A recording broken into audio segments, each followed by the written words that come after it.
ছেলেদের পর্দা করা ফরজ। হিজাব পরেছি, কেননা মুফতি আপুটি ফতুয়া দিয়েছে ছেলেদেরও নাকি পর্দা করা ফরজ। আলহামদুলিল্লাহ, এজন্যই ভেবেছি এখন থেকে পর্দা করা শুরু করব। অলরেডি হিজাব পরেছি, নিকাব করেছি, এখন শুধুমাত্র বোরকা পরলেই পুরোপুরি পর্দা করা হয়ে যাবে। এদিকে আপুটির এমন ফতুয়া শুনে সারা দেশের হাজার হাজার ছেলেরা এখন পর্দা করা শুরু করে দিয়েছে। কেউ কেউ তো পুরো শরীরটাই ঢেকে ফেলার সিদ্ধান্ত নিয়েছে এই বেড়াউজ্জামান বেডি মুফতি আপুটির ফতুয়া শুনে। এদিকে এক গোপন সংবাদের মাধ্যমে উঠে এসেছে এক চাঞ্চল্যকর তথ্য। জানা গেছে খোদ ডোনাল্ড ট্রাম্পও নাকি এই মুফতি আপুটির ফতুয়া শুনে পর্দা করার সিদ্ধান্ত নিয়েছে।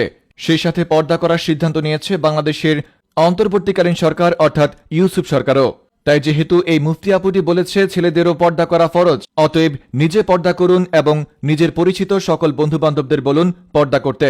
আবারও বলছি, ছেলেদেরও পর্দা করা ফরজ। মুফতি বেড়াউজ্জামান বেডির এই ফতুয়া নিয়ে বিস্তারিত দেখুন রিপোর্টার ইবলিস হোসেন শয়তানের রিপোর্টে।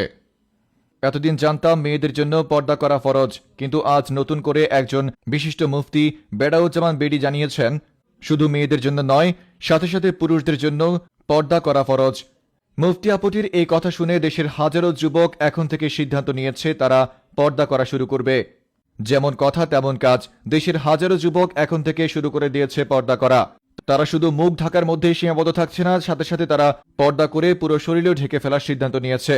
এদিকে আপুটির এই কথা শুনে এখন থেকে ভাবছি আমিও পর্দা করা শুরু করব। হিজাব পরেছি, নিকাবও করেছি, এখন শুধু বোরকাটা কিনলেই হয়ে যাবে আমার সম্পূর্ণ পর্দা।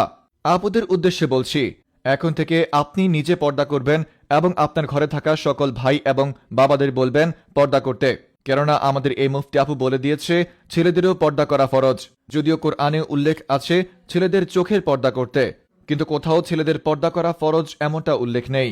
এদিকে মুফতি আপুটির এই ফতোয়া শুনে দেশের হাজারো যুবক তো পর্দা করছেই, সেই সাথে পর্দা করছে দেশের খোদ অন্তর্বর্তীকালীন সরকার ইউসুফ সরকার। এদিকে শুধু ইউসুফ সরকারের মধ্যে সীমাবদ্ধ থাকছে না, এই ফতোয়া চলে গেছে স্বয়ং ডোনাল্ড ট্রাম্পের কাছে। এক গোপন সংবাদের মাধ্যমে জানতে পেরেছি এখন থেকে নাকি তিনিও পর্দা করবেন। দেশের সকল পর্দা করা যুবকদের সম্মান করুন, সেই সাথে আপনি নিজে পর্দা করুন এবং নিজের সকল বন্ধুদেরকেও পর্দা করার জন্য উৎসাহিত করুন। রিপোর্টার ইবলিস হোসেন শয়তান ফ্রম নিউজ ভাইয়া।